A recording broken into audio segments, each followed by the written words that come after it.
রাতে নিও মাকামে ইব্রাহিমে নামাজ পড়ার সুযোগ দিও, পান করায় পিপাসার পানি, পান করায় পিপাসার পানি জমজমের ধারে। এই পাপীরে আল্লাহুম্মা সাল্লি আলা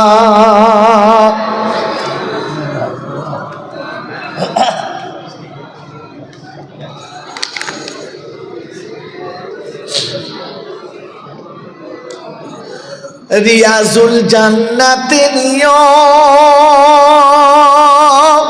সুফার চবুতারাই বসতে দিও, রিয়াজুল জান্নাতে নিও সুফার চবুতারাই বসতে দিও। এ পাপীর হৃদয় ভরিয়ে দিও, পাপীর হৃদয় ভরিয়ে দিও নবীজির দিদারে।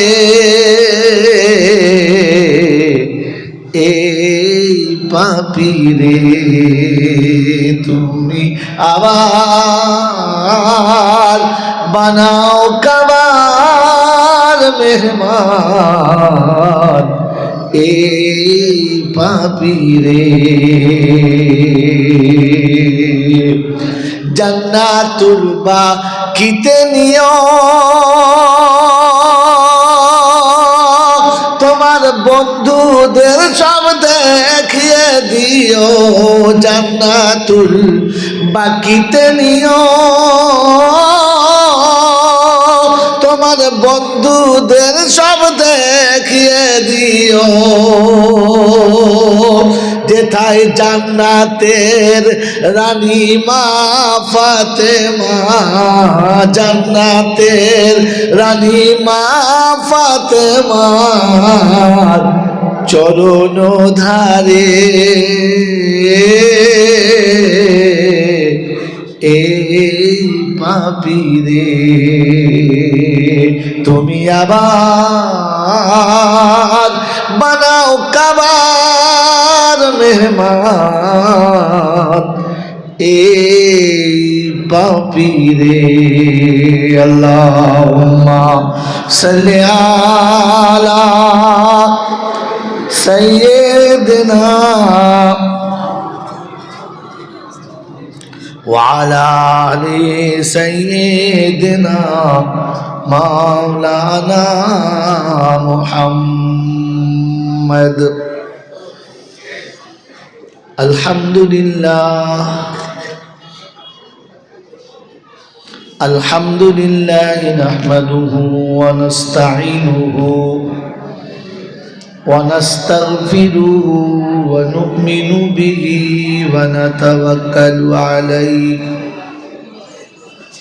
ونعوذ بالله من شرور أنفسنا ومن سيئات أعمالنا. من يهده الله فلا مضل له ومن يضلله فلا هادي له. ونشهد أن لا إله إلا الله وحده لا شريك له. ونشهد أن سيدنا ونبينا وشفينا وحبيبنا وسندنا ومرشدنا ومولانا محمدا عبده ورسوله صلى الله تعالى عليه وعلى آله وأصحابه وأزواجه وذرياته وأهل بيته أجمعين. قال الله تبارك وتعالى في كلامه العظيم: بسم الله الرحمن الرحيم. رب اشرح لي صدري ويسر لي أمري واحلل عقدة من لساني يفقه قولي. وقال أيضا: سبحانك لا علم لنا إلا ما علمتنا إنك أنت العليم الحكيم. وقال أيضا: ربنا لا تؤاخذنا إن نسينا أو أخطأنا. সকলে বলি আমিন। قال الله عز وجل أيضا في كلامه: بسم الله الرحمن الرحيم.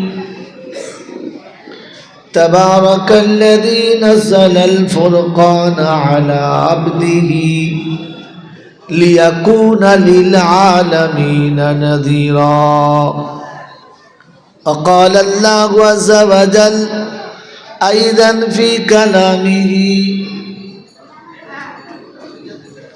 الحمد لله الذي أنزل على عبده الكتاب ولم يجعل له عوجا. وقال الله عز وجل أيضا في كلامه: ورتل القرآن ترتيلا. قال النبي صلى الله عليه وسلم: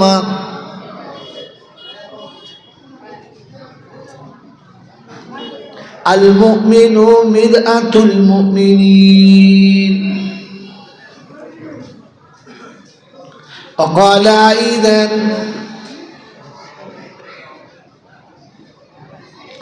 المسلم من سلم المسلمون من لسانه ويده.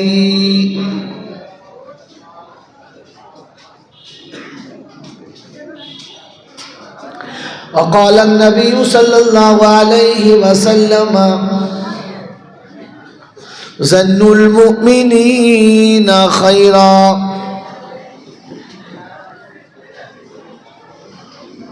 أو كما قال عليه الصلاة والتسليم. صدق الله المولانا العظيم وصدق رسوله النبي الكريم. ونحن على ذلك لمن الشاهدين والشاكرين. يا أيها الذين آمنوا صلوا عليه وسلموا تسليما. اللهم صل على محمد وعلى آل محمد كما صليت على إبراهيم وعلى آل إبراهيم إنك حميد مجيد. اللهم بارك على محمد وعلى آل محمد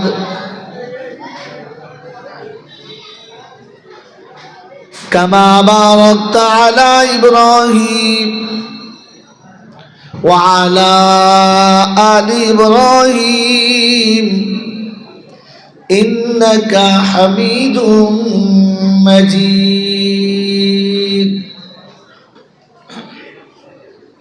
بلغ العلا بكماله كشف الدجى بجماله حسنت جميع خصاله صلوا عليه وآله اے خدا اگر تو کرم کرے زباں پہ بات ایسی دے جو دل پہ اثر کرے آمین بولے یا صاحب الجمال یا سید البشر من وجه المنیر لقد نور القمر لا يمكن الثنايا كما كان حقه بعد الخدا بزرگ تو ہی قصہ مختصر اللهم صل على محمد النبي الأمي الهاشمي وآله وصحبه وبارك وسلم تسلیما کثیرا کثیرا میرے محترم دوست اور بزرگوں আল্লাহ পাকের লাখ শুকরিয়া তিনি আমাদেরকে বড় ভালোবেসে নিরাপদে নিশ্চিন্তে সুস্থ শরীরে ভালোবাসার সব মানুষগুলোকে ছেড়ে শয়তানের সাথে দুশ্মনী করে রহমানের সঙ্গে বন্ধুত্ব করে ফেরেশতাদের সাথে সাথ দিয়ে জান্নাতের বাগানে আসার বসার বলার ও শোনার একটা অপূর্ব সুযোগ পেয়েছিলাম আর সেটাকে সদ্ব্যবহার করতে পারলাম এজন্য মুক্ত কণ্ঠে কৃতজ্ঞতা স্বীকার করে বলি আলহামদুলিল্লাহ। সত্যি প্রশংসার একমাত্র মালিক হলো আল্লাহ। তিনি ছিলেন, তিনি আছেন, তিনি থাকবেন। আমরা কেউ ছিলাম না, কেউ থাকবো না। থাকবেন তিনি, ছিলেন যিনি, তার কাছেই যেতে হবে,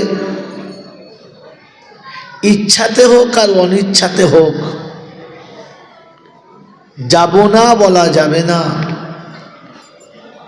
সময় মতো যাব এ সুযোগও দেবে না। তার কাছে যাওয়ার পরে লাঠি বল, পাটি বল, দল বল, বিদ্যে বল, বুদ্ধি বল, অর্থ বল, জনবল, মনোবল, বুকের বল আর কোমরের বল তো কবর বলছে গোসল করে একবার আমাদের পাড়ায় শুবি চল। ওখানে শুলে বুঝতে পারবি সব বেকল। অর্থের গরম, ডিগ্রির গরম, রূপের গরম, যৌবনের গরম, বাপের গরম, বেটার গরম, লাঠির গরম, পাটির গরম, নেতার গরম, নীতির গরম, দিল্লিতে দাদার গরম, কলকাতায় দিদির গরম, বাঁশতলায় গেলে দেখবি ফুল নরম। ওখানে নরম হলে রেহাই আর গরম হলে ধোলাই। সিস্টেম দুটো তিনটে নাই।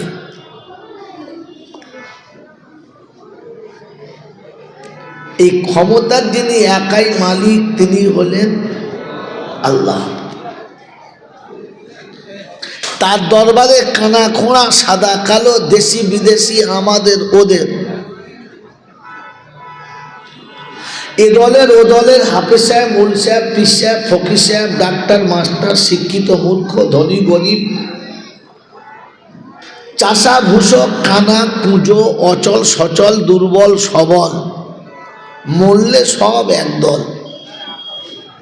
হানাফি, শাফি, মালিকি, হাম্বলি, কাদরিয়া, চিশতিয়া, মোজাদ্দেদিয়া, নকশবন্দিয়া, দেওবন্দ, ফুরফুরা, তবলিগ, হেজবুল্লাহ, আজানগাছি, হাক্কানি, কাদিয়ানি, তালতলা, নারকলডাঙ্গা, পাথরচাবড়ি, পিয়ারডাঙ্গা, মরে গেলে সব বেটাই কবর ডাঙ্গা, আর কোনো ডাঙ্গা নাই। হিন্দু, মুসলমান, জৈন, খ্রিস্টান, বেঈমান, নাফরমান, মরলে সব সমান সমান। তখন একটাই নাম, লাশ। আর ফেরেশতারা বলে, বন্ধু যাচ্ছ যাও, তবে যাবার সময় দেখে যাস, শ্মশানে যাস আর কবরে যাস, একটু তাকিয়ে যাস, আগে চলে গেছে আচাচা বাঁশ। যদি থাকে কিছু মাল করি তো পাস, আর খালি হাতে গেলি বাঁশ। এই ক্ষমতার যিনি একাই মালিক, তিনি কে? যদি বলেন আল্লাহ। যে আল্লাহ নামটা গর্বের সঙ্গে বললাম, এই আল্লাহকে চিনি না? চিনি না? চিনি ইনশাআল্লাহ। যদি বলেন চিনি, যদি বলেন চিনি। আল্লাহ কি চিনি? যে চিনি খায়। চিনি মানে কিরকম চিনি? তিনি জিনিসটা কেমন এটা আমরা জানি ইনশাআল্লাহ। জানি শুধু মুখে বলি আল্লাহ, আল্লাহটাই জানি না। দেখ, ও বিষয়ে আজ কথা নয়, অন্য বিষয়ে কথা শোনাচ্ছিলাম। তিনি হলেন আল্লাহ। ঠিক তারপরে শতকোটি দরুদ ও সালাম বর্ষিত হোক আমার আপনার নবী, দোজাহানের বাদশাহ, আমিনার দুলাল, তাজদারে মদিনা, সরওয়ারে কায়নাইন, ফখরে দোজাহান, ইমামুল আম্বিয়া, খাতিমুন নবীন, আশিকুল আরিফিন, শফিয়ে মুজনবিন, আনিসুল গরিবিন, আশিকুল মুরাদিন, রহমাতাল্লিল আলামিন, জনাবে মুহাম্মদ রাসূলুল্লাহ সাল্লাল্লাহু তাআলা আলাইহি ওয়াসাল্লামের উপরে, সেই সাথে আল্লাহর অফুরন্ত রহমত অযাচিতভাবে বর্ষিত হোক তার সকল নেক বান্দা ও বান্দীদের উপরে। সকলে বলি আল্লাহুম্মা আমিন। মেরে মোহতরম দুস্তর বুজুর্গ, আল্লাহওয়ালা ভাইরা,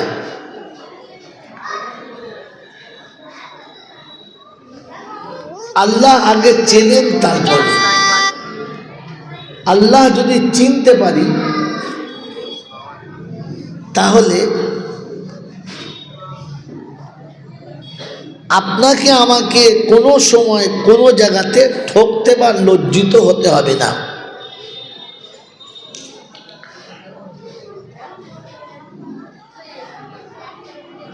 মানুষ যখন নিজের অর্থে টান পড়ে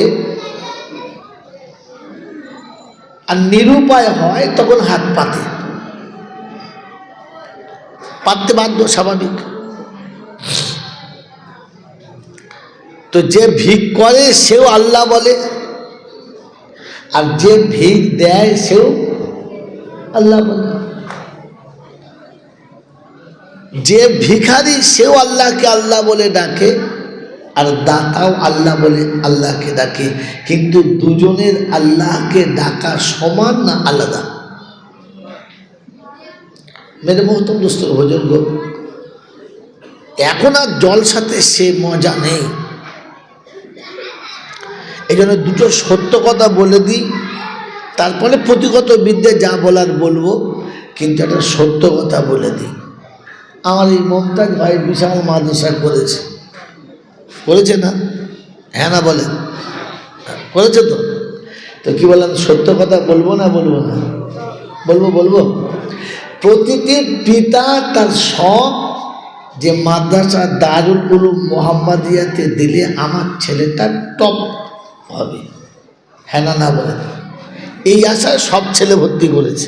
কি জি? কিন্তু সব ছেলে কটা কি টপ র্যাঙ্কের হবে? কি বলেন জি? হবে, কিন্তু কোনটা হবে আমরা জানি না। তাই সবগুলোকে নিয়েছি, আল্লাহ যাকে করবে হবে। কিন্তু এটা ফাইনাল যে সব কটা টপ র্যাঙ্কের হবে। যদি বলেন হবে। তো জলসা যত কোটা বসেছে সব কোটা জান্নাতে যাবে না, ঢেঁড়স বেশি। কি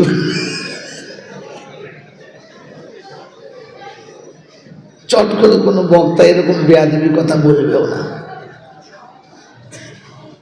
বাংলায় যত জায়গায় জলসা হচ্ছে আর যত বক্তা জলসা করছে আর যত শ্রোতা জলসা শুনছে, আপনি এটা লিখে রাখেন এক কথাতে ফাইনাল, যেমন মাদ্রাসার সব ছেলে কোটা টপ র্যাঙ্কের হবে না, তেমনি এই লোকগুলোর ভিতরে সব কোটা জান্নাতি হবে না। আশা করা হচ্ছে যদি দু চারটে হয়ে যায়, আল্লাহ দেয়। সেজন্য মেরে মুক্তম দোস্তর বুজুর্গ, আজকের যুগে মানুষ সময়ের দাম বোঝে। কথা বুঝেছেন? সময়ের দাম বোঝে। গত রাতে জলসা করতে গেছি দক্ষিণ 24 পরগনা, এই উস্তি থানায়। রাতে বাড়ি ফিরেছি, সকালবেলা ঘুমের ঘরে বসে আছি এস্টাকের নামাজের পরে। ভিখারি এসেছে, লা ইলাহা ইল্লাল্লাহ, মা দুটো বলতে দেখলাম পকেটে পয়সা আছে, 10 টাকা দিলাম। 10 টাকা যেমনি দিয়েছি করে চলে গেল। 4-5টা বাড়ি বাদ দিয়ে চলে যাচ্ছে। আরে ও ভাই শোনো শোনো, ও ভাই শোনো শোনো শোনো, যে এই 2-3টে বাড়ি 4টে বাড়ি বাদ দিয়ে চলে যাচ্ছেন কেন? এর কিন্তু নেবেন না। বলছে আপনি কোনদিন ভিক করেছেন? যা সালা ভিক করুক কেন, ওই তো আপনি বুঝবেন না। আপনি ভিক করা জানেন না তো বুঝবেন কী করে? তারপর চিন্তা করছি, তাও তো অনেক খারাপ হতে বলে না। হ্যাঁ ভাই একটু বুঝিয়ে দাও, তাহলে আমি বুঝে যাবো।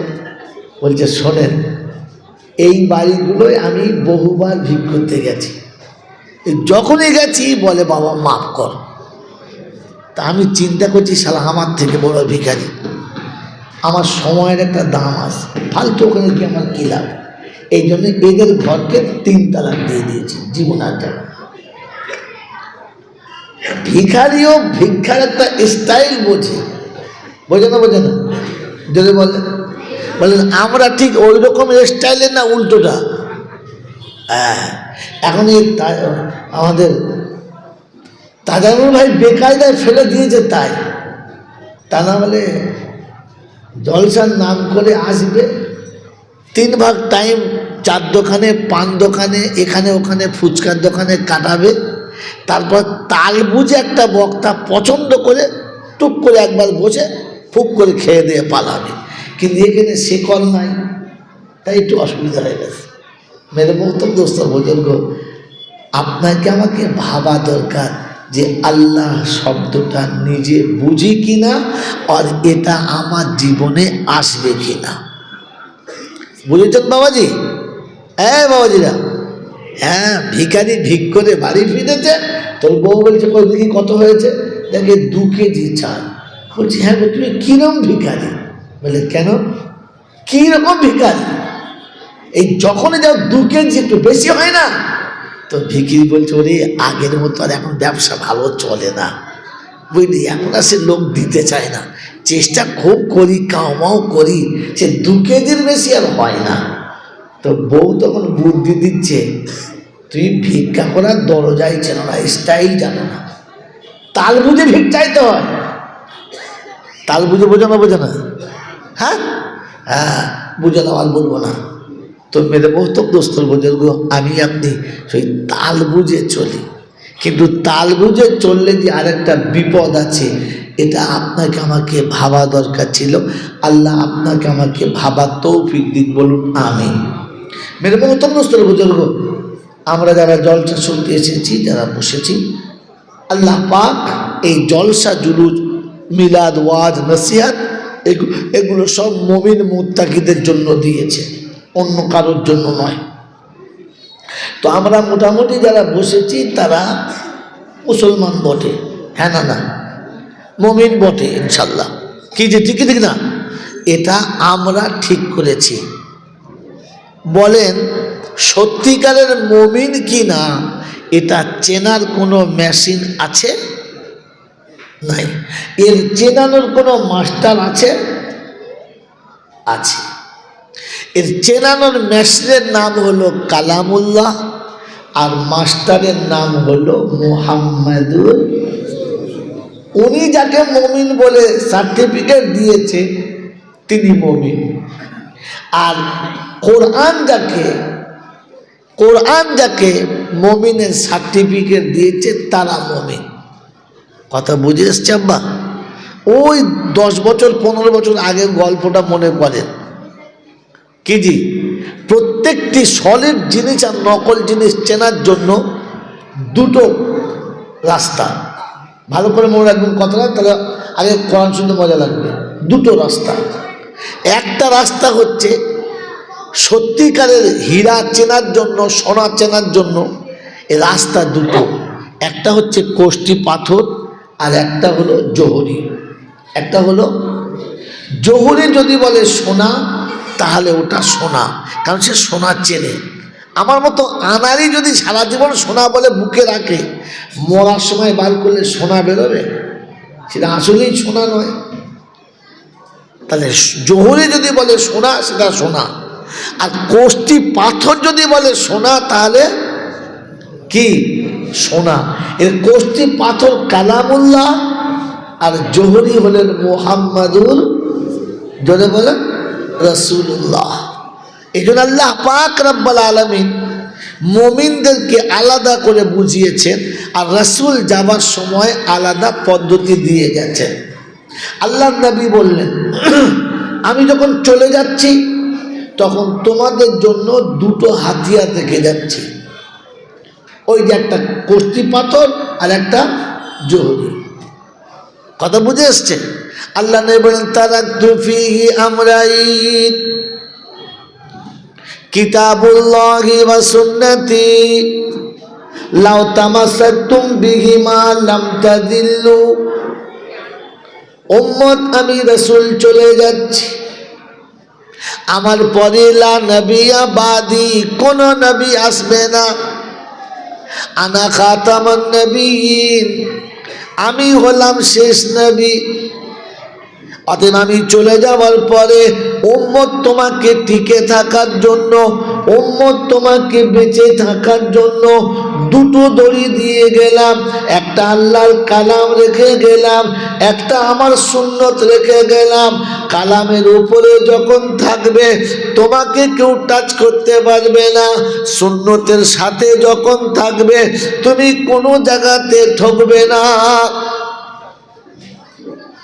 আল্লাহ পাক শুনিয়ে দিলেন, ইয়া আইয়ুহাল্লাযীনা আমানু আতিউল্লাহ ওয়া আতিউর রাসূলা ওয়া উলিল আমরি মিনকুম। ও ইমানদারেরা শুনে রাখো, আমি যা বলেছি ওটা মেনে নাও, আমার রাসূল যা বলেছে ওইটা মেনে নাও। অন্য জায়গাতে শুনিয়েছে, ওয়ামা আতাকুমুর রাসূলু ফাখুযুহু ওয়ামা নাহাকুম আনহু ফান্তাহু। আমার রাসূল যেটা দেবে ওইটা নাও, যেটা ছাড়তে বলে ওটা ছেড়ে দাও। ও বুড়িখালি এলাকার বন্ধুরা, পাঁচলার সমস্ত মুমিন মুসলমানেরা, হাওড়া জেলার ইমানদারেরা, বুদ্ধিমানেরা, বলেন আপনার আমার কাছে কোনটা পছন্দ, কোরআনেরটা না নবীর হাদিসেরটা? আমার বাবাজিরা, আমার সোনার চাঁদ বন্ধুরা, আমার সোনামণি মায়েরা, বোনেরা, কোরআন শুনিয়ে দিয়েছে, আমি যেটা দিচ্ছি ওইতে নাও, যেটা রাসূল দিয়েছে ওইতে নাও। নবী শোনাচ্ছে যাওয়ার সময়তে, আমি বলে দিয়ে যাচ্ছি, তারাকতু ফীহি আমরাইন কিতাবুল্লাহি সুন্নতি। আল্লাহর কালাম তোমাদের সামনে রাখলাম, আমার সুন্নাত তোমাদের কাছে রাখলাম। আমি নবী চলে যাচ্ছি আর বলে যাচ্ছি, তুমি কোনো জায়গাতে লজ্জিত হবে না, তুমি কোথাও অপমানিত হবে না, তুমি কারো কাছে কোনোদিন ঠকবে না। আমি আল্লাহ নবী যেটা দিয়ে যাচ্ছি, লাউ তামাসসাকতুম বিহিমা লাম তাযিল্লু। কোরআন বলেছে, ওয়ালা তাহিনু ওয়ালা তাহজানু ওয়া আনতুমুল আলাউনা ইন কুনতুম মুমিনিন। তুমি যদি মুমিন হও তোমাকে কেউ লজ্জা দিতে পারবে না, আর তোমাকে যে লজ্জায় ফেলবে আমি তাকে এমন জায়গাতে বেইজ্জতি করব পৃথিবীর কোনো জায়গাতে সম্মান পাবে না।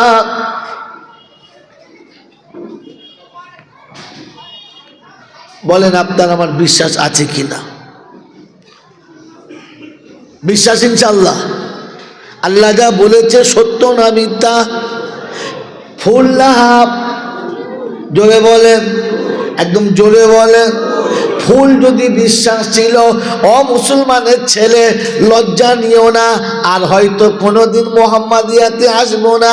তাই বলে যাচ্ছি নমুনা, বিদেশ থেকে হাফেজ সাহেব, কারি সাহেব, মুল সাহেব এসেছে, মারাত্মক বক্তা কিংবা ওয়াইজিন এসেছে, জলসা শেষে যখন নামবে মুসাফা করার ভিড় লাগে কি লাগে না?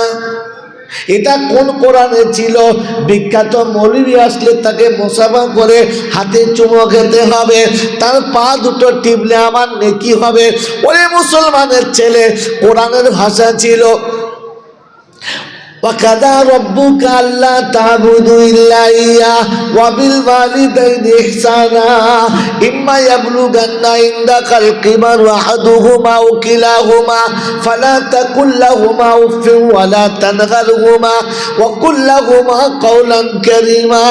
আমি রব, আমি আল্লাহ, আমার ফয়সালা, আমার পরে সম্মানের ব্যক্তি যদি কেউ হয়, আমি মানুষ তোমাকে বলেছি তোমার পিতামাতা তোমার কাছে সম্মানের।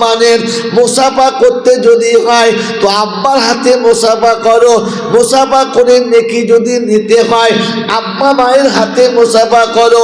রাতের অন্ধকারে কিংবা দিনের দিবালাকে যখন আপনি মুসাফা করবেন, মুসলমানের ছেলে, মনে হবে ইমাম সাহেবের হাতে হাত দিয়ে মুসাফা করলে কি মজা লাগে, কি সুন্দর নরম, মনে হচ্ছে প্লাস্টিকের উপরে হাত পড়ে।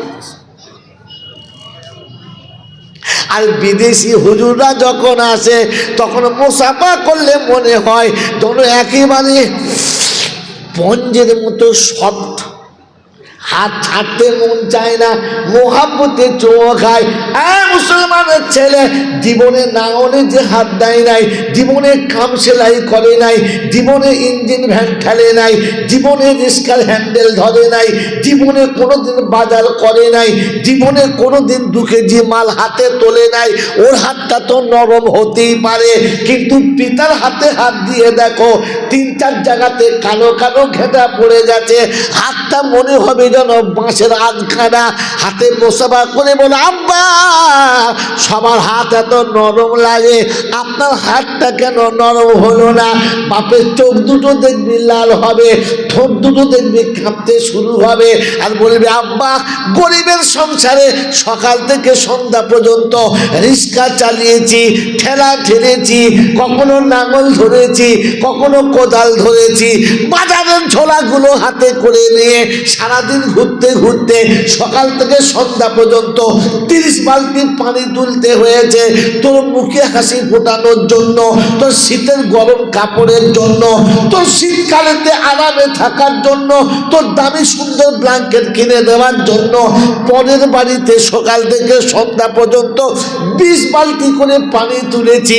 ওই পানি তুলতে তুলতে রিস্কা ঠেলতে ঠেলতে হাত দুটো কালো দাগ হয়ে গেছে আব্বা।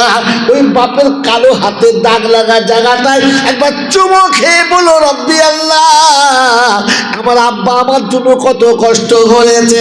আমার আব্বার হাতটায় চুমো খেয়ে বলে, আব্বা আমার মতো হতভাগার জন্য এত কষ্ট করেছে, নরম হাতটা কেমন হয়ে গেছে। আল্লাহ আপনার এই হাতের জন্য আমি যেন কিয়ামতে ধরা পড়ি না। আমার আল্লাহ ওয়ালা ভাইরা, সন্তান যখন পিতার হাতে চুমো খায় আর সে ফেরেশতারা খুশিতে ডিগবাজি দেয় আর বলে রাব্বি আল্লাহ, বাপের কষ্ট দেখে বেটা চুমো খেয়েছে, তুমি কি কিচ্ছু বলবে না? রব্বে জুল জালাল বলে ফেরেশতারা রে, যে সন্তান পিতার হাতে চুমো খেয়েছে ঠোঁটটা হাত থেকে ছাড়ার আগে বাপ বেটার গুনাহ একসাথেই ক্ষমা হয়ে গেছে। খালি হুজুরের হাতে মুসাফা করে, ফেরেশতা চিন্তা করছে ঠোঁটে নামদার দিয়ে শালাকে ঠুকবো, চুমো খাওয়ার জায়গা পাই না। জন্মের পরে যখন পচা ডিম ভাঙার মতো গন্ধ করছিল লেবার রুমে, ওই সময় প্রথম কোলে করে নিয়ে কে তোমাকে আব্বা বলেছে? এই কে আব্বা বলেছে? কথা বলে। এই আমার জীবনে আমাকে প্রথম আব্বা কে বলেছে? জোরে বলেন। মনে আছে, মনে হচ্ছে, শুনতে পেলে? শুনতে পেয়েছিলে? কি করে বুঝলে? আল্লাহ পাক শোনাচ্ছেন ফাসিরু ফিল আরদি, পৃথিবীতে ঘুরে দেখো, তাহলেই বুঝতে পারবে। তোমার বাচ্চা যেদিন তোমার বিবির কোলে এসেছে, তো প্রথম তোমার বিবি বুকে জড়িয়ে নিয়ে বলেছে আব্বা। তো তাহলে ভাবতে হবে আমার মাও আমাকে কোলে নিয়ে প্রথম বলেছে, যদি বলেন এই শীতের দিনেতে কন্যা ছুটে এসে বলেছে আব্বা আমার জন্য একটা লিপ গার্ড লাগবে, আমার জন্য একটা বডি লোশন লাগবে, আব্বা আমার জন্য দামি দুটো সুন্দর ব্ল্যাঙ্কেট লাগবে, দুটো ভালো মজা লাগবে। কন্যার আব্বা ডাকটা শুনে কলিজা ঠান্ডা হয়ে গেছে। বাপ কাঁধের উপরে সব বোঝা বয়ে নিয়েছে। কন্যার সুখের জন্য লিপ গার্ড এলো, কন্যার সুখের জন্য শান্তির জন্য বডি লোশন এলো। ও মুসলমানের ছেলে, প্রথম তোমাকে জীবনে যে আব্বা বলে ডেকেছে, ওর লোশনটা কবে আসবে বলো? আসবে?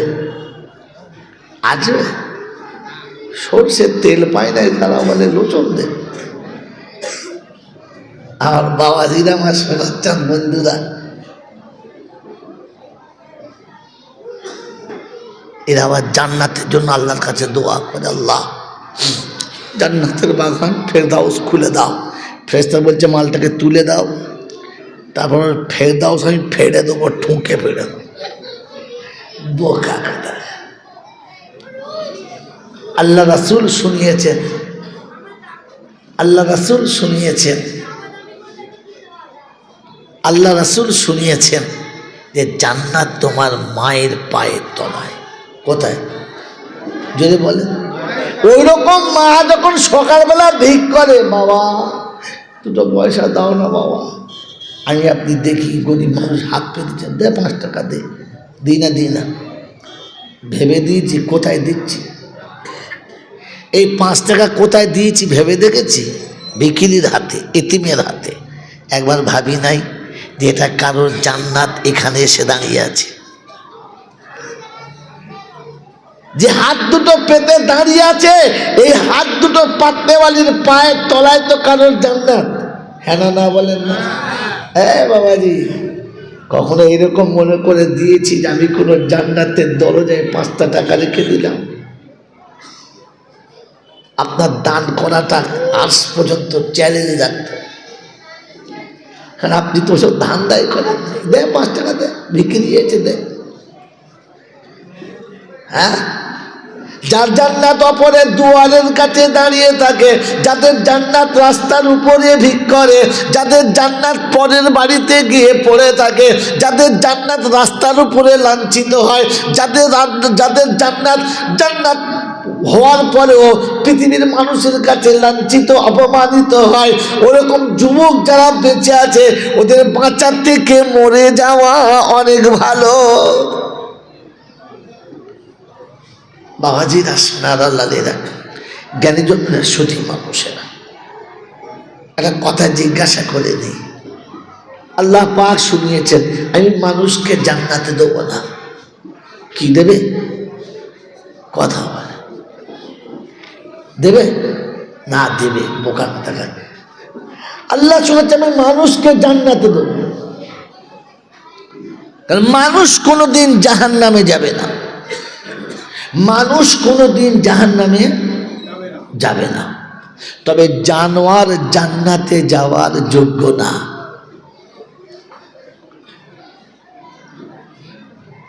আমরা রেগে গেলে, বিরক্ত হলে কি বলি? আচ্ছা জানোয়ারের পাল্লায় পড়লুম তো, বলি না? এই শব্দটা ঠিক না ভুল? যদি বলেন কোন দিক থেকে?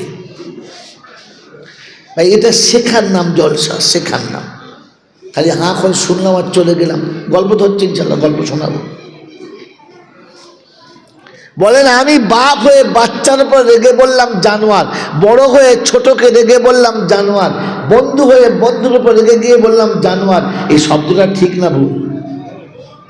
যদি বল ভুল। কি কোন দিক থেকে?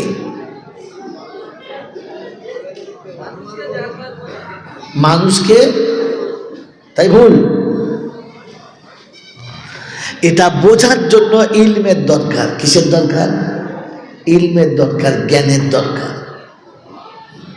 ওই জ্ঞানটা অর্জন করার এটা হলো সেন্টার, এটা হলো যদি বলেন সেন্টার। এই জ্ঞানের সেন্টারের প্রথম সেন্টার কোনটা বলো? বাস এবার গল্প শুনিয়ে দিচ্ছি। যেখান থেকে মানুষ জ্ঞান অর্জন করে, শিক্ষালয়, এই মাদ্রাসা হোক, স্কুল হোক, এর প্রথম শিক্ষাঙ্গনের নাম কি? প্রথম বিদ্যালয়ের নাম কি?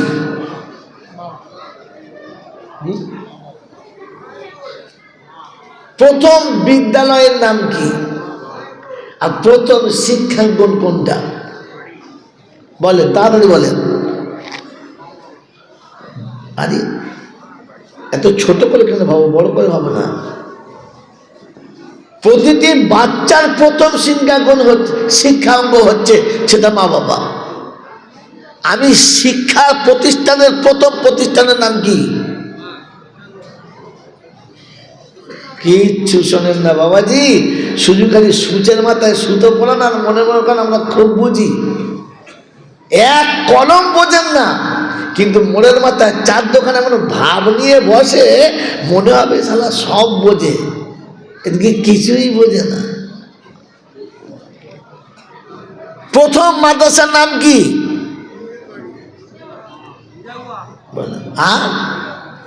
কি বলবো, কি বলেছে? বলে তেমন না, ভুল গেছে, খানিক দূর গেছে, ও খানিকটা গেছে। মেরে মহতম দোস্তর বুজুর্গ, পৃথিবীর যত কলেজ আছে একদিন বন্ধ হয়ে যাবে। শিক্ষার প্রথম স্টেশন কখনো বন্ধ হবে না। এবারে বলেন, পৃথিবীর যত শিক্ষালয় আছে সব শেষ হবে, কিন্তু ইলম শিক্ষা প্রথম শিক্ষালয় কখনো শেষ হবে না। জানেন না, ইলমে দ্বীন শিক্ষার প্রথম প্রতিষ্ঠান হলো আরশ। প্রথম টিচার হলেন আল্লাহ, আর প্রথম ছাত্র হলো আদম। ওয়াল্লামা আদামাল আসমাআ কুল্লাহা। শিক্ষা এখান থেকে চালু। কথা বুঝেছেন? আর পৃথিবীর জমিনের যত শিক্ষাঙ্গন আছে তার মেন সেন্টার হলো মসজিদে নববী। এই জন্য আমি অনেক সময়তে এক সময় একটা চরম অশান্তির মাঝখানে পড়েছিলাম, আর সেদিন বলেছিলাম, অনেক আগের কথা। আর তারা শোনাচ্ছিল, তাদের কথা ছিল হেজবুল্লাহ রাই জান্নাতে যাবে, হেজবুল্লাহ রাই আল্লাহর দল, আর কেউ না। তারা জানতো আমরা হেজবুল্লাহ। আল্লাহ শোনেন, প্রথম শিক্ষা যেখানে শুরু হয়েছে ওটা হলো বাইতুল্লাহ, আল্লাহর ঘর। প্রথম টিচার তিনি হলেন মুহাম্মাদুর রাসূলুল্লাহ। মনে থাকবেন চাল্লা।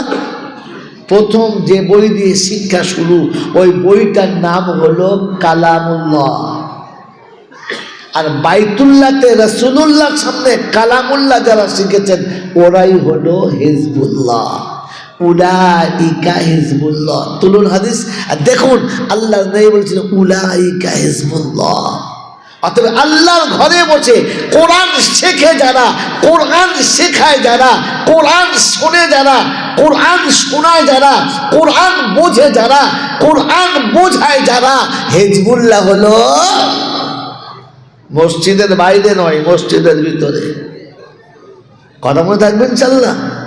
আমার আল্লাহওয়ালা ভাইরা, জ্ঞানীজনরা, শুধুই মানুষেরা। এই জন্য ইলম এটা হলো মার্কাজ। আমি আর আপনি মনে রেখে দিই, এই মার্কাজের যিনি প্রথম সেন্টার চালিয়েছেন তিনি মুহাম্মাদুর রাসূলুল্লাহ। আমার আল্লাহওয়ালা ভাইয়েরা, জ্ঞানীজনরা, শুধুই মানুষেরা। আমি আর আপনি মনে রেখে দিই, আপনাকে আর আমাকে শোনানো হয়েছে তোমাদেরকে নির্বাচিত করে পাঠিয়েছি, তোমরা নির্বাচিত হয়ে এসেছে, অতএব তোমাদের সব কিছু নির্বাচিত হবে। হুয়াস্তাবাকুম ওয়া সাম্মাকুমুল মুসলিমিন। আমি তোমাদের নাম মুসলমান দিয়েছি, আর আমি তোমাদেরকে নির্বাচন করে রেখেছি আদম থেকে ঈসা পর্যন্ত সমস্ত নবীর উম্মতের ভিতর থেকে আমি বেছে বেছে তোমাদেরকে উম্মতে মুহাম্মাদি করেছি। আমার বন্ধুরা, আমার আল্লাহওয়ালা ভাইয়েরা, জ্ঞানীজনরা, সুধী মানুষরা, আমি আর আপনি একটু ভাবি, আল্লাহ আমাদেরকে বেছে ছেঁটে আলাদা করেছে। আর আমি আপনি আল্লাহ পাকের পছন্দের পাত্র বলে আলাদা করেছেন।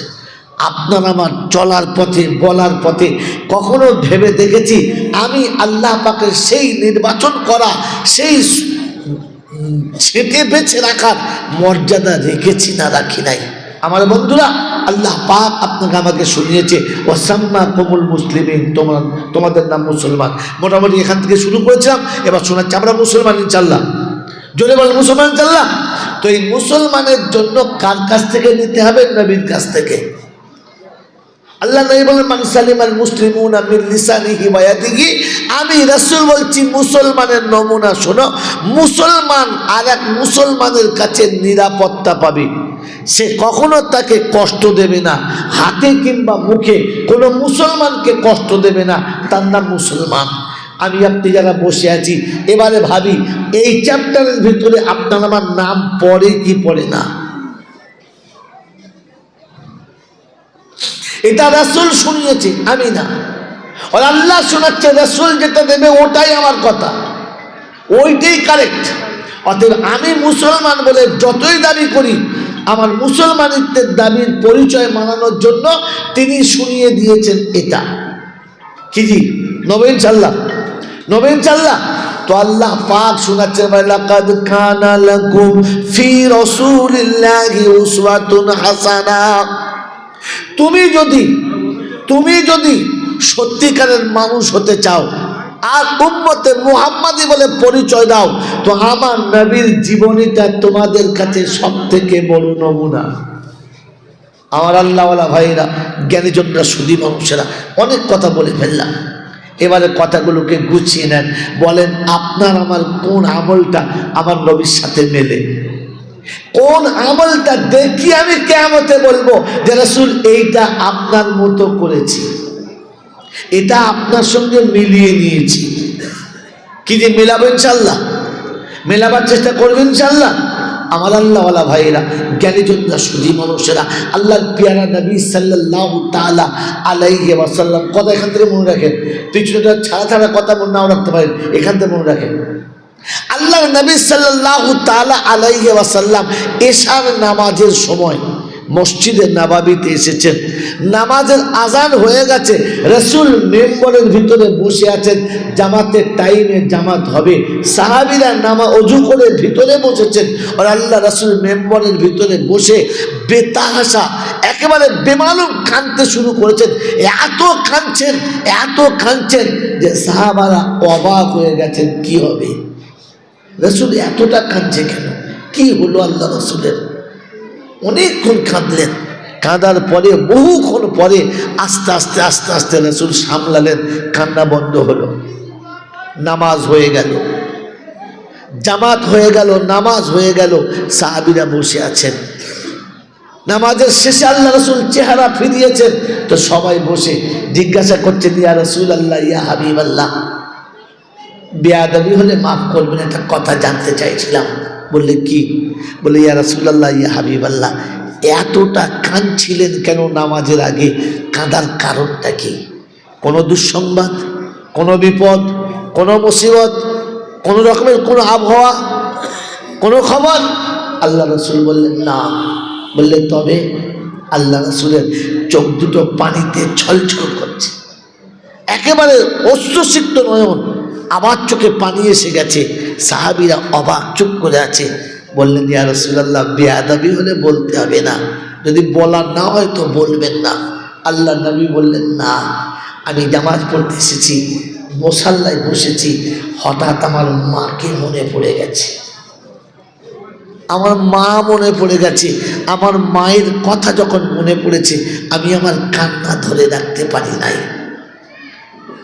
কারণ যখন আমি নামাজের জন্য আসছিলাম, ওই সময় এক বাচ্চা এক বাচ্চা চলে যাচ্ছে আর মা তাকে আদর করে ঘুরিয়ে নিয়ে কোলে বসিয়ে এতটা আদর করছে, আমি রাসূল দেখার সাথে সাথে মনে হয়েছে আমার মা যদি থাকতো আমিও এইরকম জীবনে আদর পেতাম।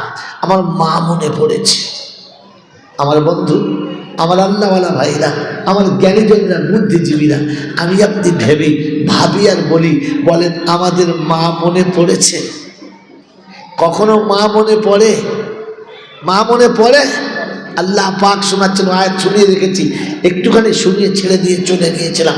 আল্লাহ পাক ওয়াহফিজ লাহুমা জানাহা যুল্লি মিনার রাহমা ওয়া কুর রাব্বিরহামহুমা কামা রাব্বায়ানি সাগীরা। বিশ্ববাসী শুনে রাখো, আমার ফয়সালা তোমাদের শুনিয়ে দিয়েছি আর বলে দিয়েছি পিতা মাতাকে ডানার ভিতরে মোহাব্বতের বাহু ধরে রেখে দাও, কোনোদিন যেন তাদের সঙ্গে দুর্ব্যবহারের সূচনা করবে না, ওহ শব্দটুকু বলবে না, কষ্টের ভাবটা প্রকাশ করবে না। আমি আল্লাহ পাক শুনিয়েছি ওদেরকে মোহাব্বতের বাহু ধরে রাখো, যারা তোমাকে সব থেকে বড় আদরে রেখেছে। আল্লাহ পাক রব্বুল আলামিন বলে, উম্মত রে, ও হাবিবের উম্মত, তুমি তোমার নবীকে ফলো করে এসো। ওয়া মা তাকুমুর রাসূলু ফাখুযুহু, তোমার রাসূল তোমাকে যেটা দেবে ওইটা তুমি সাথে নাও, ওইটা ছেড়ে কোনোদিন আসবে না। তুমি যদি মুসলমান হও তো নবী শোনাচ্ছে হাতের দ্বারায় মুখের দ্বারায় কোনো মুসলমানকে কষ্ট দেবে না। এ বাপজিরা, সোনার আল্লাহরা, জ্ঞানীজনেরা, শুধু মানুষেরা, বিশ্বনবীর সব থেকে আদরের বিবি আম্মাজান খাদিজাতুল কুবরা পৃথিবী ছেড়ে দুনিয়া ছেড়ে চলে যাবার সময় বড় কষ্ট পাচ্ছেন, চেহারাটা মলিন হয়ে গেছে, চেহারা একেবারে মলিন, খুব কষ্ট হচ্ছে।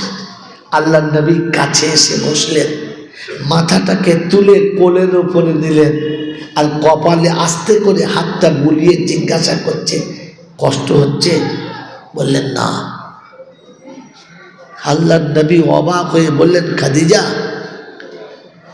শারীরিক যন্ত্রণা আর কষ্টের কারণে চেহারার কালার পাল্টে গেছে, এরপরেও বলছো না? বললেন না। ইয়া রাসূলুল্লাহ, ইয়া হাবিবাল্লাহ, পৃথিবীর কোনো রমণী কি তার স্বামী যদি ভালোবেসে কোনো মাথায় বালিশ দেয় সেটা 200, 500, 1000, 2000 টাকা দাম হবে, তার থেকে বেশি দামি না।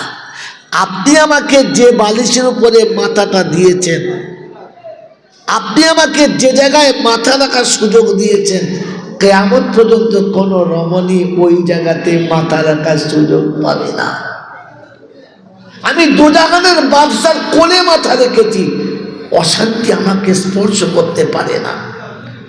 বাবাজিরা, সুন্নত মনে রেখে দেবেন, বুড়ো হয়ে গেলে আর বউ বুড়ি হয়ে গেলে তখন বুড়ি 3 তলা আর বুড়ো নিচের তলা, খবর নেয় না, পাশেই যায় না।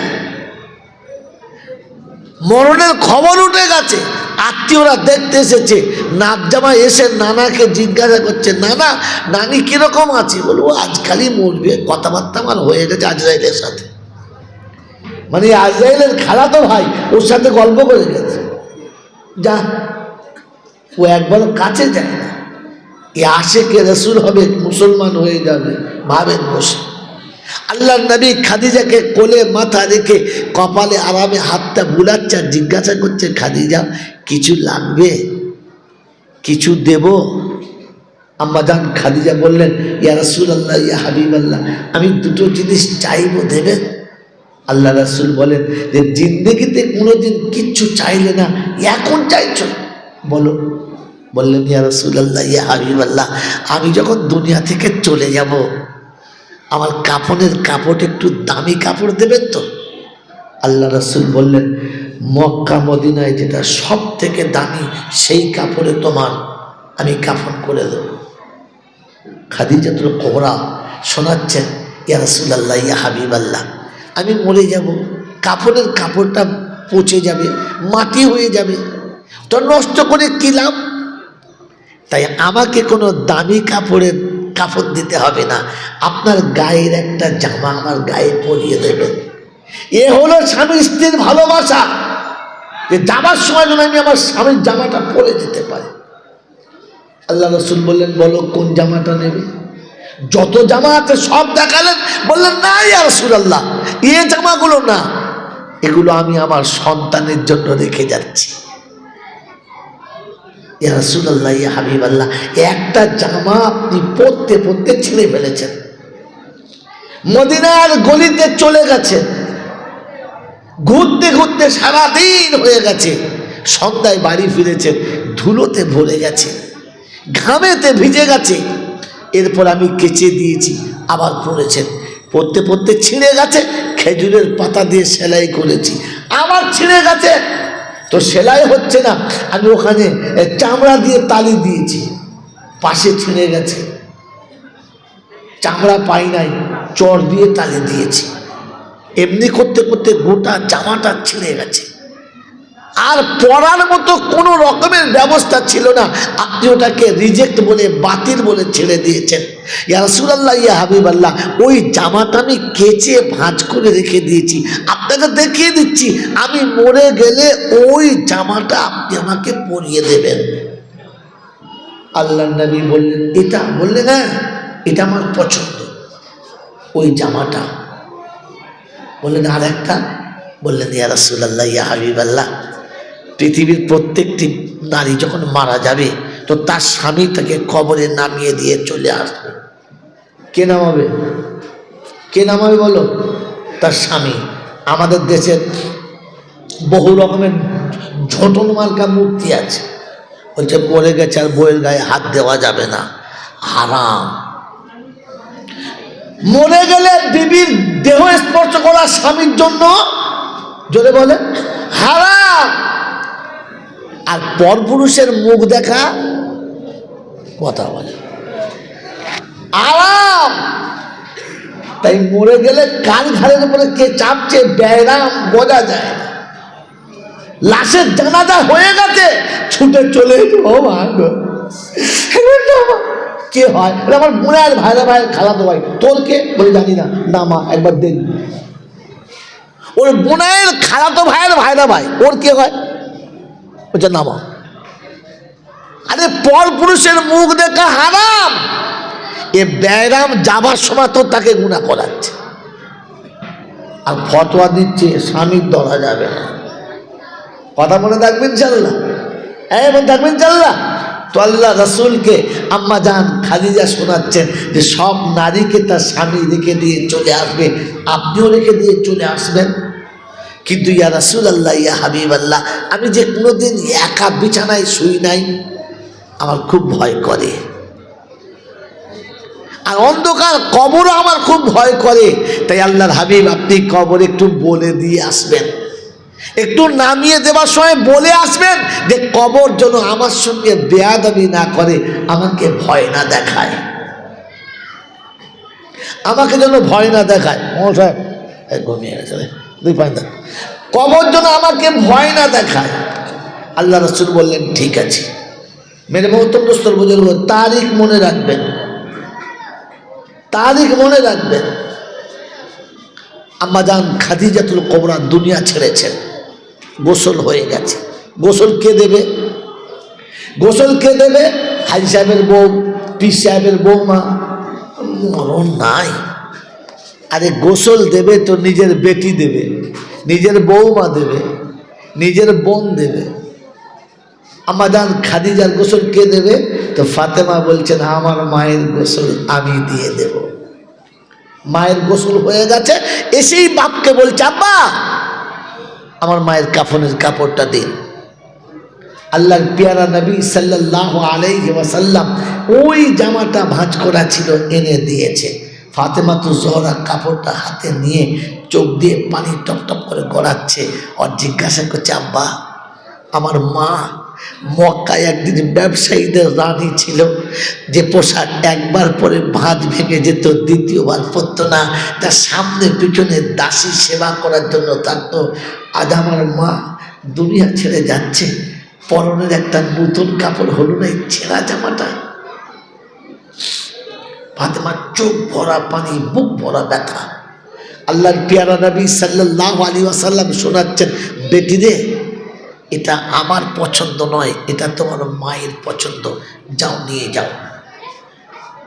পয়েন্ট নোট করেন, আল্লাহর নবী জামার কাপড়টা ফাতেমার হাতে দিয়ে দিলেন। ফাতেমা ঘরের ভিতরে চলে গেল। রাসূল দরজার এই পারে বসে রয়েছে, জামা কাপড়টা পরিয়ে, কাপড়টা পরিয়ে ফাতেমা যখন বাইরে এসেছে তখন চোখের পানি বন্ধ, মুখে আনন্দের ফোয়ারা, হাসি চলছে, আনন্দের জোয়ার বইছে। আল্লাহর নবী জিজ্ঞাসা করতেন, ফাতেমা চোখ ভরা পানি আর মুখ ভরা ব্যথা নিয়ে মায়ের কাপড় নিয়ে গেলে, হাসতে হাসতে বাইরে এলে, ব্যাপারটা কি করি তো বুঝতে পারলাম না। যারা রাসূলকে বলে আলিমুল গায়েব, ওদেরকে জিজ্ঞাসা করে, ওরে হনুমান, রাসূল যদি আলিমুল গায়েব হতো ফাতেমাকে জিজ্ঞাসা করতেন না হাসির কারণটা কি? কথা বুঝে এসেছে?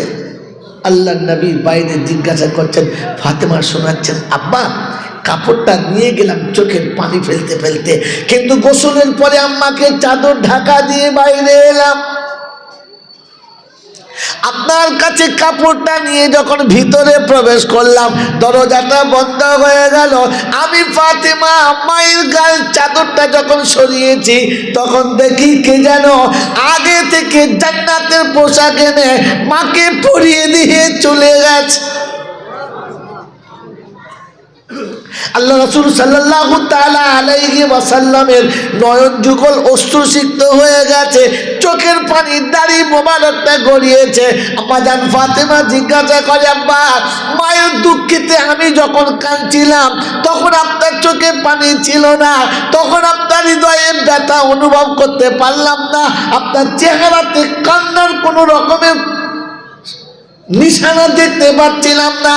আমার মা জান্নাতি পোশাক পরে দিয়েছে, আমার মাকে জান্নাতি পোশাক পরানো হয়ে গেছে, আমার মা জান্নাতি পোশাক পরে দুনিয়া ছেড়ে চলে যাচ্ছে। এতে কোন দুঃখে আপনি কাঁদেন, কোন ব্যথায় আপনি কাঁদেন, তাকে হিংসা করে কেঁদেছেন? আল্লাহর নবী বলে, ফাতেমা দুঃখে কাঁদি নাই, ব্যথাতে কাঁদি নাই, আনন্দের সঙ্গে চোখে পানি। আও ফাতেমা, জামাল মর্যাদা খাদিজা বুঝেছিল, ফাতেমা তুমি বুঝতে পারলে না, দুনিয়ার কাউকে বুঝতে দিল না। এটা সেই জামা যে জামা পরে আমি গানে হেরাতে বসে বসে কেঁদেছি। জিবরাইল যাতে এসে মুসাফা করেছে, জিবরাইল যাতে এসে বুক মিলিয়েছে, জান্নাতি পোশাক যার গায়েতে টাচ করে গেছে, এটা সেই জামা যে জামা পরে আমি উম্মতের কাছে কালেমার জন্য গেছি, কোরআনের দাওয়াত দিয়ে পৌঁছে গেছি। আও ফাতেমা, কোরআনের মর্যাদার কারণেতে ফাতেমা তোমার মায়ের গায়েতে আল্লাহ জান্নাতের পোশাক পরিয়ে দিয়েছে। বাবাজিরা, সোনার আল্লাহেরা, আমি আপনি মনে রাখি, কোরআনের মর্যাদার সঙ্গে সম্পর্ক রাখলে এতটা সওয়াব। আমাদের খাদিজাতুল কুবরা দুনিয়া ছেড়েছে, আল্লাহর পাক নবী কবরের কাছে গেছে, কবর খোলা হয়ে গেছে, কবরে নামলেন, নিজের গায়ের কাপড়টা সরিয়ে দেহটা মাটির গায়ে একটু টাচ করে দিলেন, আর করুণ স্বরে বললেন, কবর আমার খাদিজাকে যেন ভয় দেখাস না, আমার খাদিজা বড় ভয় করে রে। এই বাবাজিরা, এই শোনার চান বন্ধুরা, বলেন ঠান্ডা মাথায় বলেন, আপনার আমার এরকম ভালোবাসা আছে? আমার মা বোনেরা যেখান থেকে শুনছেন, স্বামীকে এতটা ভালোবাসায় বদ্ধ করেন, আপনি চলে গেলে যেন আপনার কবরের কাছে দাঁড়িয়ে কাঁদে আর বলে, তুমি তো চলে গেলে, তাই বলে আমি তোমাকে ভুলে যাই নাই, মনে রেখেছি, বড় কথা দিয়েছিলে, শপথ খেয়েছিলে যে চিরকাল তোমার সঙ্গে থাকব, সুখেতে দুঃখেতে, হাসিতে আনন্দে, বিপদে আর মুসিবতে আমি তোমার পাশে থাকবো, এই তোমার প্রতিজ্ঞা, এই তোমার কথা। আজ আমি অসহায়, শীতের দিনেতে পাগুলো ঠান্ডায় বেঁকে যাবে, একটু তেল দেওয়ার কাউকে পাবো না, আর শীতের দিনে একটু গরম পানি লাগবে উজু করার, কার কাছে বলবো? কে আমার কথা শুনবে? তুমি হাত ছেড়ে দিয়ে চলে গেলে। আজ গ্রীষ্মের সময় খেতে বসেছি, গোটা শরীরটা ঘেমে গেছে, একটু হাওয়ার প্রয়োজন, তার কাছে বলবো? মেরে বহুতম দুস্থ বুজুর্গ, আল্লাহওয়ালা ভাইরা স্ত্রীর কবরে রেখে দিয়ে অনুশোচনা মনে পড়ে যেদিন ফাতেমাতু জোহরা রাদিয়াল্লাহু তাআলা আনহা পৃথিবী ছেড়ে চলে যাবেন। আলীকে শোনাচ্ছে, আলী আমি চলে যাব, আব্বা এসে বলে গেছে ইফতারি আজ আব্বার সাথে হবে, আজ সেহরি তোমার সাথে হবে, ইফতারি আব্বার সঙ্গে হবে।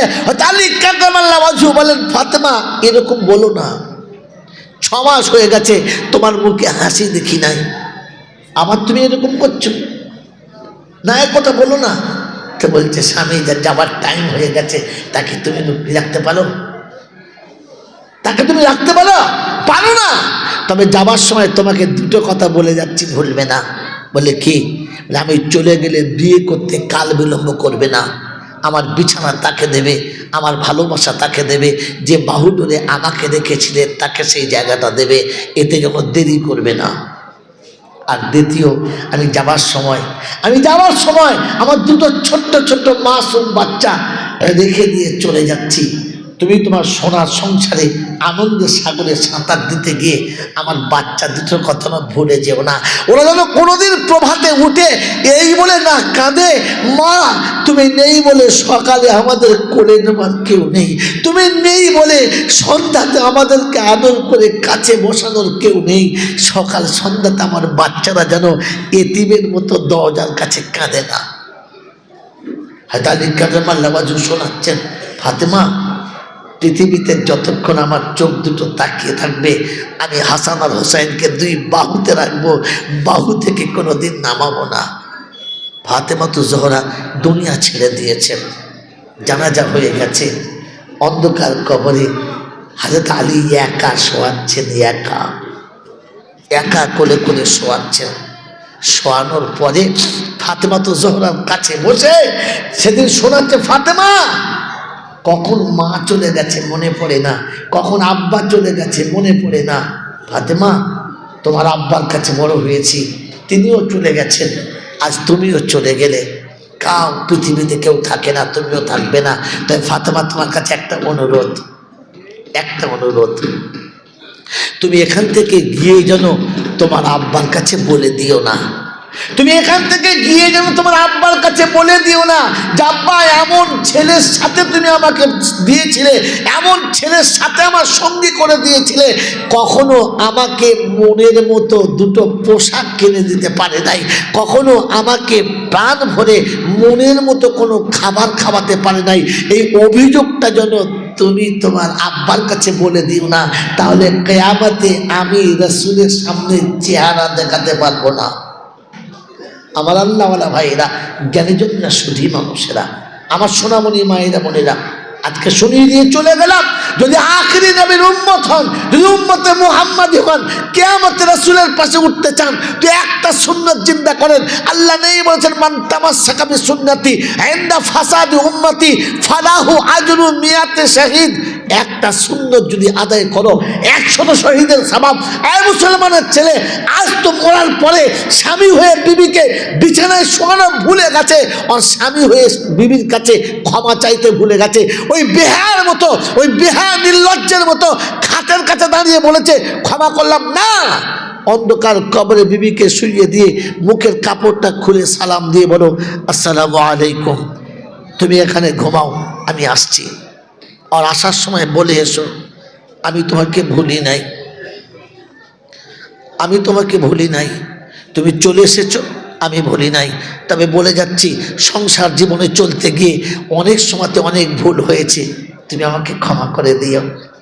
তোমার অনেক শখ আহ্লাদ আমি মেটাতে পারি নাই, তুমি আমাকে ক্ষমা করে দিও।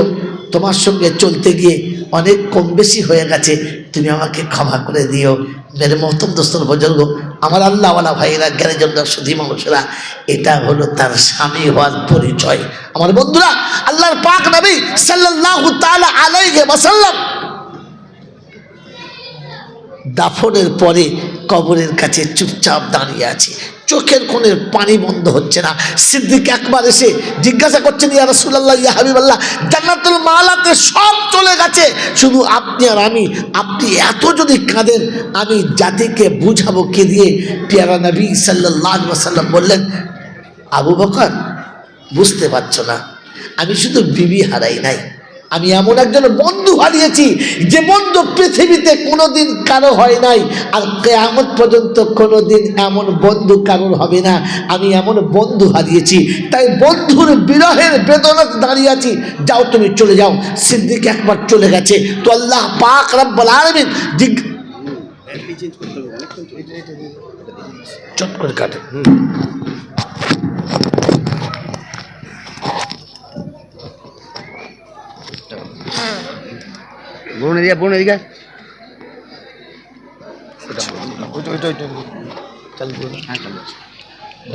একটু বাড়াতো পড়ুন আল্লাহুম্মা সাল্লি আলা সাইয়্যিদিনা মাওলানা মুহাম্মদ ওয়া আলা আলি সাইয়্যিদিনা মাওলানা মুহাম্মদ।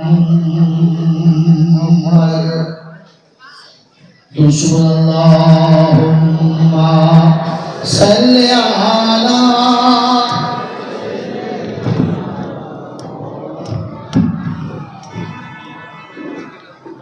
ওয়া আলা আলি সাইয়্যিদিনা মাওলানা মুহাম্মদ।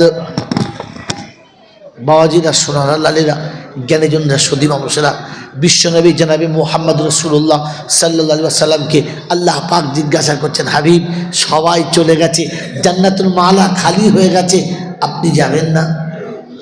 তো সেদিন শোনাচ্ছেন, ইয়া আল্লাহ, ইয়া আল্লাহ, আমি আমার খাদিজাকে খুব ভালোবাসি, আমি আমার খাদিজাকে খুব ভালোবাসি, তাই ভালোবাসার কারণে দাঁড়িয়ে আছি।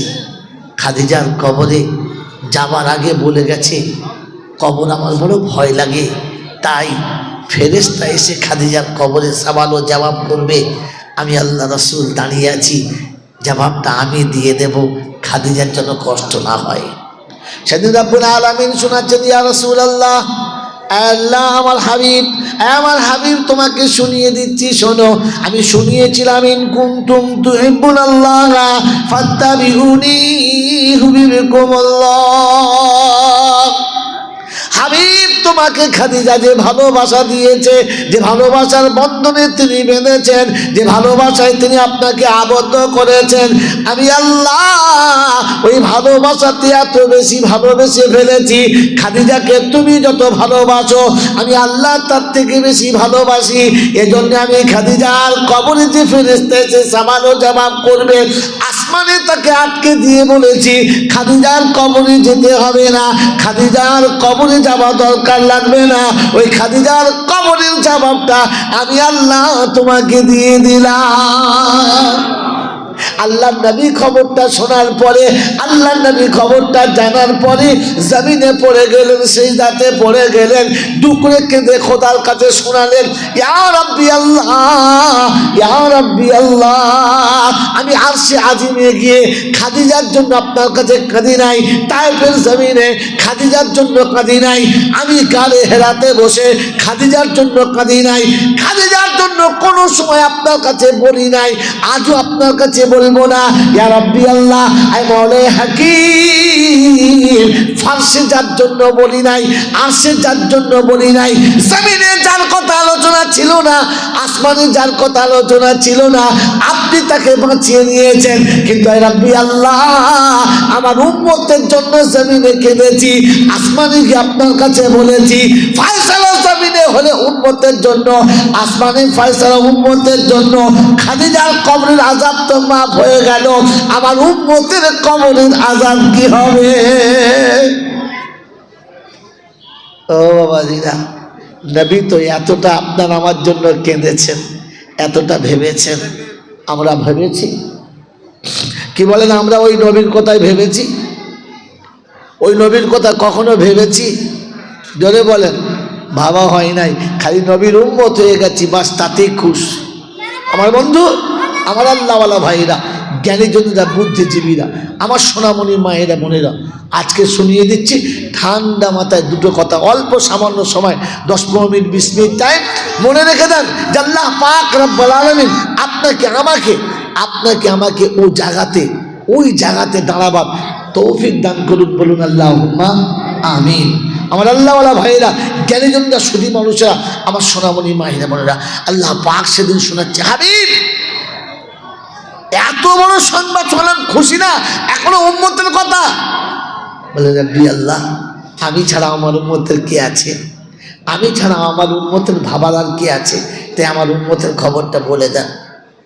আল্লাহ পাক রব্বুল আলামিন শোনাচ্ছে, হাবিব তুমি তোমার উম্মতকে আমার কাছে তুলে দিয়ে যেও, আমার কাছে পৌঁছে দিয়ে যেও। আমি আল্লাহ কথা দিচ্ছি, খাদিজাকে যেমন বাঁচিয়ে নিয়েছি, তোমার উম্মতকে তেমনি করেই বাঁচিয়ে নেবো। বলুন সুবহানাল্লাহ। বলেন যাবো ইনশাআল্লাহ, বলেন যাবো ইনশাআল্লাহ। এই জন্য বিশ্বনবী উম্মতকে শুনিয়েছে, উম্মত বলে দিয়ে চলে যাচ্ছি, নামাজ কখনো ছাড়বে না। নামাজ যার হাত ছাড়া হয়ে গেছে, ইসলাম থেকে তার সব কানেকশন শেষ হয়ে গেছে। নামাজ ছাড়া ইসলামের ভিতরে থাকার আর কোনো জায়গা নাই। নামাজবিহীন উম্মতের জন্য কোনো জায়গা নেই। মেরে মোহতরম দোস্ত বুজুর্গ, হার হালাতে উম্মতকে নামাজের খাতায় আসতে বলে দিয়েছে। ওর আল্লাহ পাক শোনাচ্ছে তোর উম্মতকে আমার কাছে তুলে যাবে। বাস বিশ্বনবীর পৃথিবী থেকে যাওয়ার সময়, শেষ সময়, অন্তিম কালেতে আল্লাহ নবী বারবার জ্ঞান হারিয়ে যাচ্ছে, বারবার জ্ঞান হারাচ্ছে। তখনই আসছে, আবার চলে যাচ্ছে। মাগরিবের নামাজের জাস্ট টাইমেই আল্লাহ রাসূল অচৈতন্য, জ্ঞান হারা। উম্মত চুপচাপ, মসজিদে আজান, সবাই নামাজে চলে গেছে। রাসূল একা, উম্মত নামাজে চলে গেছে। আমার বন্ধুরা, আমার আল্লাহওয়ালা ভাইরা, নামাজের ইমামতি কে করবে? আবু বকর সিদ্দিক। সবাই মিলে তাই হলো, আবু বকর দাঁড়িয়ে গেছে। কিন্তু নামাজ যখন শুরু হয়েছে, ইমাম যত কাঁদে, মুক্তাদিরাও তত কাঁদে। কারণ নবী ছাড়া নামাজ শুরু হয়েছে, সবার চোখে পানি। ঠিক নামাজ যখন চালু হয়ে গেছে, তার একটু পরে আল্লাহ নবীর জ্ঞান ফিরে গেছে। উঠেই জিজ্ঞাসা করছেন, আয়েশা আমি কোথায়? তো বলছেন আম্মাজান আয়েশা, ইয়া রাসূলুল্লাহ, ইয়া হাবিবাল্লাহ, আপনি আমার বিছানায়। আমার উম্মত কোথায়? বলে সব মসজিদের নামাজে চলে গেছে। সবাই চলে গেছে? হ্যাঁ। আল্লাহ রাসূলের দুটো নয়ন থেকে পানি ঝরছে টপ টপ করে। আম্মাজান খাদিজা শোনাচ্ছেন, ইয়া রাসূলুল্লাহ, ইয়া হাবিবাল্লাহ, নামাজের সময় এখনো শেষ হয় নাই। আর আপনার এই অবস্থাতে জামাতের সাথে নামাজ পড়া জরুরি নয়। তাই আমি আয়েশা আপনাকে অজু করিয়ে দিচ্ছি, আমার কোলে বসে অজু করে নিন, আর তারপরে আপনি নামাজ আদায় করুন, আপনার নামাজ কাজা হবে না। আল্লাহর পাক নবী সাল্লাল্লাহু তাআলা আলাইহি ওয়াসাল্লাম বলছেন, আয়েশা একবার সামনের পর্দাটা সরাও না, একবার তুলে বসাও। আম্মাজান আয়েশা তুলেছেন, সিনার উপরে রেখে সামনের পর্দাটা সরিয়ে দিয়েছেন। দেখে উম্মত নামাজে দাঁড়িয়ে ঝরঝর করে কাঁদছে।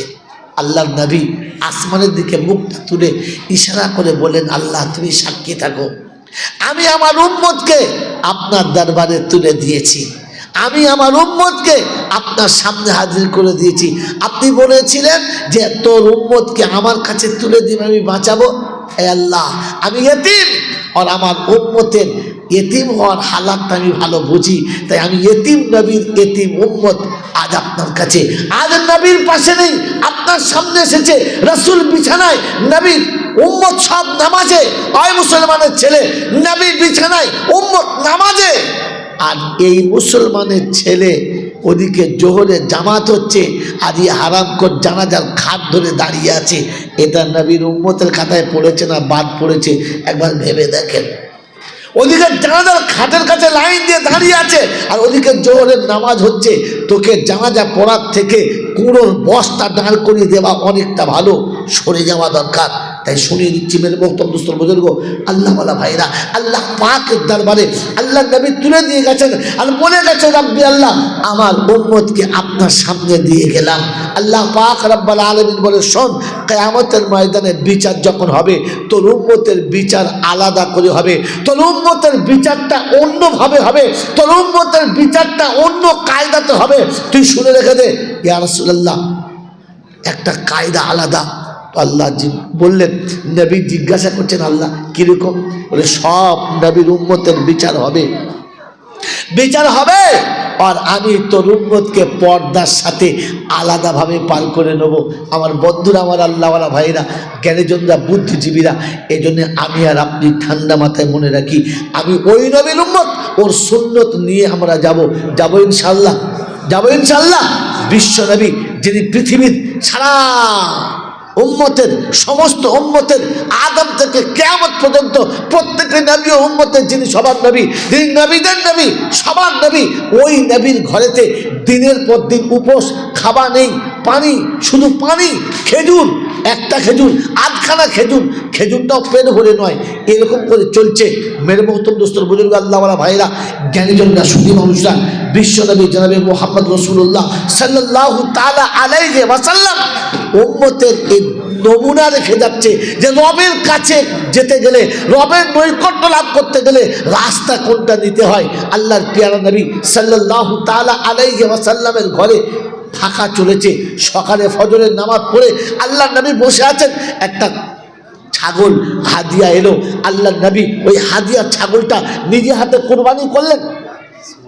হ্যাঁ, নিজে হাতে কোরবানি করলেন, আর কোরবানি করার পরে ওটা নিজে হাতে চামড়া ছাড়ালেন, আর নিজে হাতে চামড়াটা ছাড়িয়ে নিজে হাতে গোশের টুকরো বানালেন, সব বিবিদের হাতে হাতে দিয়ে দিলেন, আর একটা টুকরো হাতে নিয়ে মদিনার গলিতে ঘুরতে শুরু করলেন। দীর্ঘক্ষণ পরে ফিরেছেন, গোটা শরীর ঘেমে গেছে, ঘর্মাক্ত হয়ে গেছে। আল্লাহর প্যারা নবী সাল্লাল্লাহু তাআলা আলাইহি ওয়াসাল্লাম খানিকক্ষণ বসে ঠান্ডা নিঃশ্বাস নিলেন, এরপরে আবার উঠে চলে গেলেন। সমস্ত মদিনার বাজারে ঘুরে অনেকটা পরে, অনেকক্ষণ পরে ফিরেছেন। ওই সময় গোটা শরীরটা ঘেমে, জামা কাপড় ভিজে গেছে।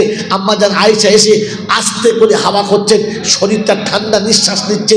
আম্মাজান আয়েশা জিজ্ঞাসা করছেন, ইয়া রাসূলুল্লাহ, ইয়া হাবিবাল্লাহ, সবার ভাগ তো দিলেন, এই ভাগটা কার?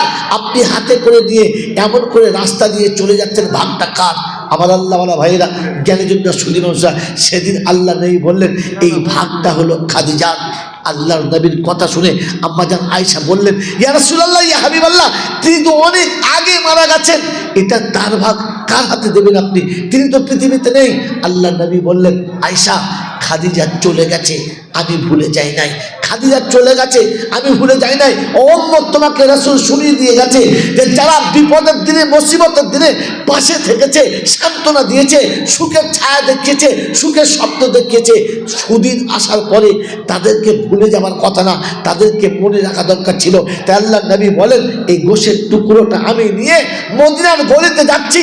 খাদিজার কোনো বান্ধবীর সঙ্গে দেখা হলে, কিংবা তার রক্তের সম্পর্কের কারোর সঙ্গে দেখা হলে, কিংবা তাদের কোনো বাচ্চাদের সঙ্গে দেখা হলে, আমি এই ভাগটা তাদের হাতে তুলে দেব, আর খাদিজার কাছে গিয়ে বলবো, খাদিজা, তুমি চলে এসেছো, আমি তোমাকে ভুলে যাই নাই, মনে রেখেছি, তাই তোমার ভাগটাকে তোমার বান্ধবীর বাচ্চার হাতে দিয়েছি।